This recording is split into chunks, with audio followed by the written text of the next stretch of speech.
Hello, and thank you for clicking on this video. Um, I'm a big fan of history and also murder mysteries, and so inevitably I have watched and subscribed to Bailey Sarian. Um, Granted, she normally does makeup during it, but I'm a fairly secure human being, and that doesn't bother me as much as the content does. And she does dark history, and I'm on here because her video today took a bit of a turn, and I really appreciate its authentic nature. And being someone who's discussed some of these issues on my channel, I felt compelled to provide a response because it is a genuine um, request for some type of hope, I would say. And well, I'm gonna play a little bit here. Asking anyone to fucking actually, I don't know what I'm saying. I just know like we the people need to do something because what's going on isn't working. Can you tell? It's not working, you guys. You go into crippling debt because you break a leg. You're in crippling debt because you went to school. You can't afford a house because they keep moving the fucking goalpost. You're trying to save, and then there's some kind of new law or something that prevents you from saving, and then people blame you because it's your fault. That it's always your fault. Everything's your fault right now. That's how we're made to feel about everything. And listen, it's not our fault. It is not our fault. We have to stop complaining and we have to fucking do something.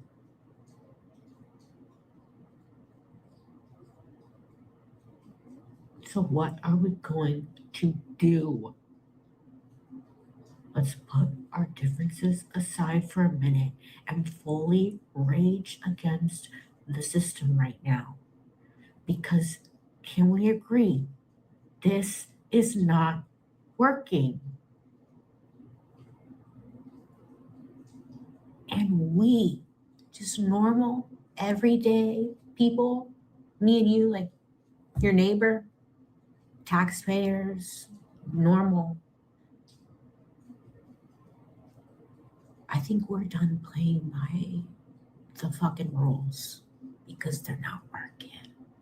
So, what are we gonna do?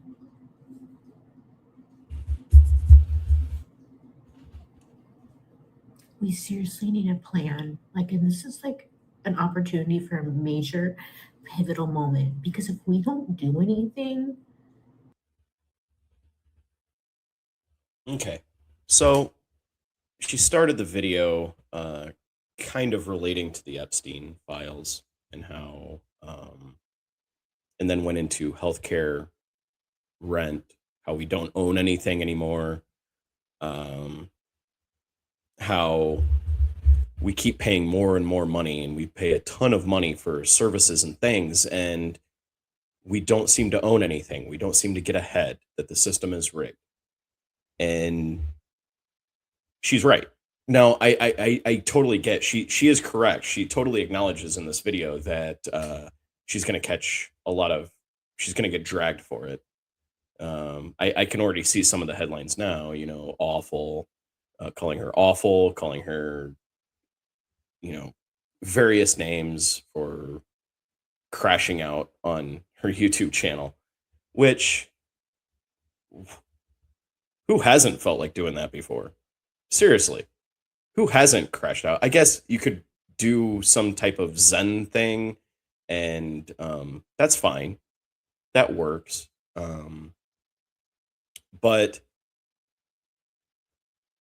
I think a lot of people are finally awakening to some of the things that some people have known for a very long time. So when she asked the question, what are we going to do? I think the appropriate response to a lot of this is, with what exactly? Um, our current system, let's get it right out there. I know a lot of people would say, like, what are we going to do? And it's relating to the Trump administration. The Trump administration is a symptom. It's not the cause. And if you want to diagnose why we're where we're at, it's multifaceted. And the what are we going to do question is a really difficult one to answer because, like I said, with what exactly? Let's just take one specific part of it, healthcare. Okay. How do we fix healthcare? Well, we could go back to where it was in the 1900s. I mean, she's history, so I don't have a problem saying that. So, what time period in the United States was healthcare like top notch? Um, Personally, I know in the 1990s it seemed to be pretty good. Um, Insurance was relatively cheap. Services were good. It didn't seem like there were hospital failures, or certainly nobody was hurting. So, what happened? Where did it go wrong? Where did where did the system go off the rails? Eh, Trust me, I know that is a very loaded question, and I don't think that it can be fixed.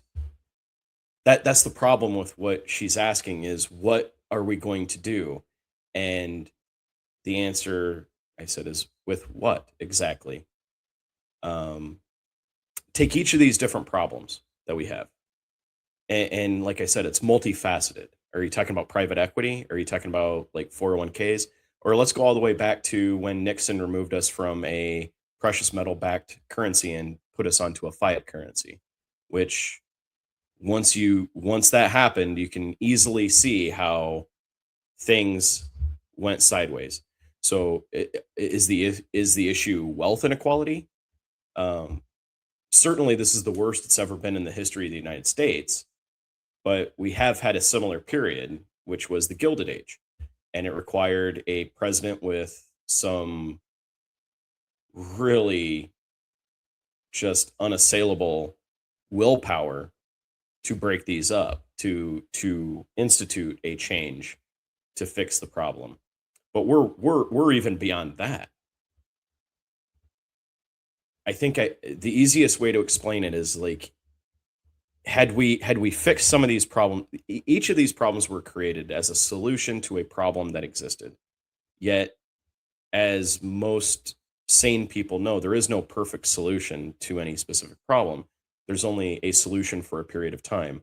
And most solutions to problems will, by themselves, create additional problems.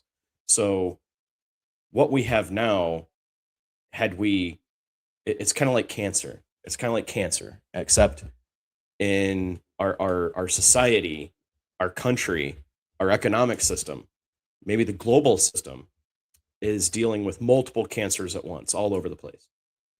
And had we treated these cancers early, we could have escaped and fixed and treated the cancer relatively early. So we have all these massive tumors that have just grown to such size that we can't fix any specific, we absolutely can't fix all of them. All right. The patient wouldn't be able to handle it. You can't surgically remove that many massive problems at once without serious structural damage, or even killing the system itself. And trust me, I don't think any of us are prepared for what that would entail. So let's just take one specific one, like healthcare. All right. There was a time period where we could have fixed the system relatively painlessly, but now we're in a situation where, let's look at both sides of the healthcare system, both insurance, which she references, and the provision of healthcare.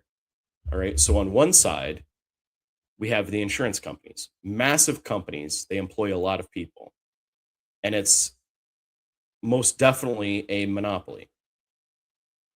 And Obamacare was meant to fix that, but people rigged the system. Obamacare itself was an imperfect system. It was not designed to be a permanent solution. They admitted it at the time. When they passed the bill, they admitted that this was not to be a permanent solution. So, what do we do? Well, I mean, when faced with a monopoly, the easiest solution is to enforce competition. We have laws on the books to do that. However, in provision of insurance, that becomes problematic. So, how do we enforce competition in a system that is not designed to create it? Well, government has to step in. So, that is where Medicare for those who want it comes into play. All right. That creates competition that private insurance companies have to compete against. However, that just fixes the insurance side. And I assure you, the implementation of that will lead to massive job losses in the private insurance sector, which is a massive employment sector of our economy. So this is not a painless solution. This doesn't address the provision side. All right. At one time, we had the opportunity to do this without damage on the provision side, but private equity, those vampires of all vampires who exist solely to extract value from companies, have rolled up the healthcare provision sector. What that means is that our healthcare sector, our doctors, our hospitals, our clinics are functionally captured and monopolized by private equity companies. All right. And that is why you've seen, where used to be three nurses for every patient. I forget what the exact ratio was, but certainly the provision was a lot better before private equity. But that is on purpose. That is what a private equity firm is designed to do. It's to extract value from a company. It is a rent seeking endeavor. They're not there to give great service and and and make a company that is just a Cadillac of a company. That's not what they're designed to do. They load companies up with debt in the name of that company. They own the company, and then they extract every dollar out of that company. And the easiest way they can do that is to reduce overhead, which means shittier service. Hat tip to Cory Doctorow and in shitification. But that is what has happened to the healthcare sector. Meanwhile, they increase prices because they got to service the debt that they loaded the company up with. So the hospital chain or clinic chain now has to service a massive debt that they didn't necessarily ask for. So they have to raise prices. Right? We all on board with this? Now, the facile and simple solution is to say, well, we just change the laws on private equity firms. We don't, we break them up. We do this. Um, we fix that in some way. All right, but who's invested in private equity firms? It's not massive companies. It's 401ks. It's pension funds. It's state pension funds. So if you break up private equity firms or you do something to impact their bottom line, you're shifting the pain to grandma and grandpa who worked 30 years for that pension, or teachers in Illinois, or whatever pension fund happens to be invested in whatever specific private equity firm. So now you're passing the pain onto somebody's pension fund that just disappeared because the private equity firm got broken up by regulation. So now that falls on taxpayers too, but it falls on state taxpayers to fill the hole in that state pension fund, or not. And grandma and grandpa or whoever worked most of their lives for that pension just get a letter one day saying the pension went bankrupt. Sorry. So we're no longer at the stage where we can fix these problems. We're at the stage where we have to decide who feels the pain. who do we leave holding the bag? It's very much like lean manufacturing, actually. Lean manufacturing, where that's a little too manufacturing geeky, but at some point, someone holds the bag. Someone feels the pain. We're no longer at a stage where we can do this painlessly or even with minimal pain. We're talking maximal pain. And that's just one of the problems that we face. The easiest one, by far, is Citizens United. Nothing gets fixed. Flat out nothing gets fixed until we solve that problem. And that requires Congress. So when the question is asked, what do we do? First, we got to find out the why. Why are we here? Identify the targets. It's not enough to just say, what are we going to do? That's fine. That's the first step. Now we have to identify the why and the what. Because without those two things, there is no action. There is no kinetic energy. There is no impetus to change. There is no plan. And if what we need is a plan, then the first thing we have to identify is, where did it all go off the rails and why? And to prevent this in the future, we have to be fully cognizant that whatever fix we put in is in and of itself going to create another set of problems. There's no free lunch. We're well beyond that. And the biggest problem in everything when she's talking about rent seeking and everything else is, again, it's multifaceted. There is no one size fits all solution to all our problems. The first step is Citizens United. That requires congressional action. So make that a priority when you vote. Vote for a candidate and ask them, what will you do to get rid of, to overturn, to pass a law that will pass Supreme Court scrutiny to overturn Citizens United? For those who don't know, Citizens United was the Supreme Court decision that gave corporations, so corporations in the United States system already have, quote, personhood. However, Citizens United took it a step further and said that corporate donations to political candidates could not be restricted because money for corporations equals free speech. It's flat out stupid on the face of it. And that decision, I believe in 2012, is why we can look at everybody in Congress and say they're beholden to corporations, they're not beholden to the people.